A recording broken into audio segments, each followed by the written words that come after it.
झालेल्या जिल्हा परिषद पंचायत समितीच्या मतमोजणीच्या माध्यमातून आज जी उमेदवारी खऱ्या अर्थाने मला शिवसेनेकडून मिळाली होती, ज्यांनी मला उमेदवारी दिली, आपल्या तालुक्याचे शिवजन्मभूमीचे शिवनेरीचे किल्लेदार सन्माननीय शरददादा सोनवणे यांनी जी मला अगदी माझ्यावरती विश्वास ठेवून जी उमेदवारी मला दिली, मलाच नव्हे तर त्या ठिकाणी सिंधुताई कैलाजी गारे यांना जिल्हा परिषदेची उमेदवारी आणि डिंगोरे गटातनं रेश्माताई महेंद्रजी सदाकाळ यांना देखील ती उमेदवारी दिली आणि या उदापूर गणामधनं माझ्या धर्मपत्नी वानिता बुधाजी शिंगाडे यांना देखील उमेदवारी दिली। आम्हा तिन्ही उमेदवारांना आमच्यावरती विश्वास ठेवून खऱ्या अर्थानं दादांना आम्हाला ही उमेदवारी दिली, परंतु त्याच्यामध्ये आमचा तिन्ही उमेदवारांचा पराभव झाला।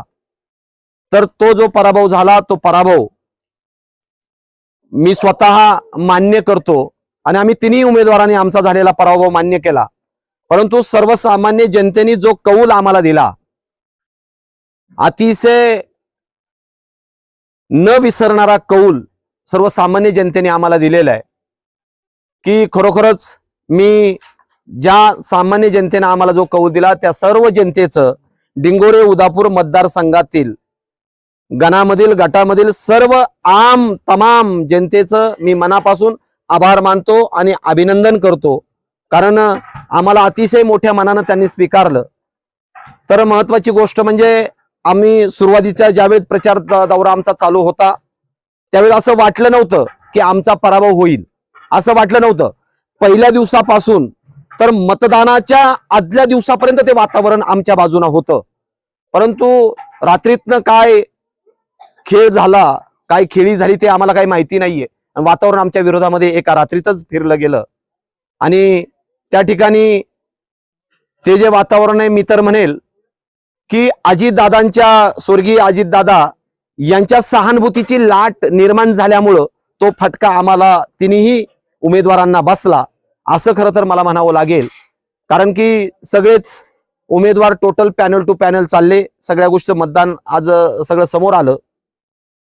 आज माझ्या मिसेसला उदापूर गणातनं 5049 मतं पडली, म्हणजे आज कुठल्याही प्रकारचा उदापूर गणामध्ये मी खर्च न करता एवढं मोठं मताधिक्य मला पडलं, म्हणजे आज या उदापूर गणामध्ये 5000 लोकांनी माझ्यावर प्रेम केलं।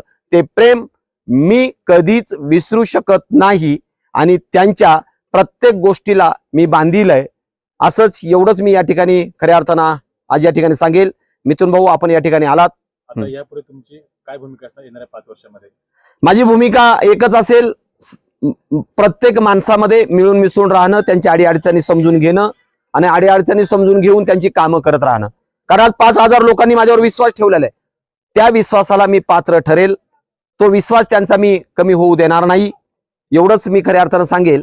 कारण सूर्य उगवतो, तो सूर्य मावळतो, तो उगवतो, एक ना एक दिवस पुन्हा 5 वर्षातनं का होईना ती संधी येईल आणि मला माझी सामान्य आम जनता पुन्हा एकदा संधी दिल्याशिवाय राहणार नाही, एवढंच मी आज आपल्याला या ठिकाणी मी थांबतो आणि माझ्या सर्वसामान्य आम जनतेचं केलेलं माझ्यावर प्रेम, त्या प्रेमाची मी खऱ्या अर्थानं सगळ्यांना धन्यवाद देतो, सगळ्यांचे आभार मानतो आणि या ठिकाणी मी थांबतो। धन्यवाद।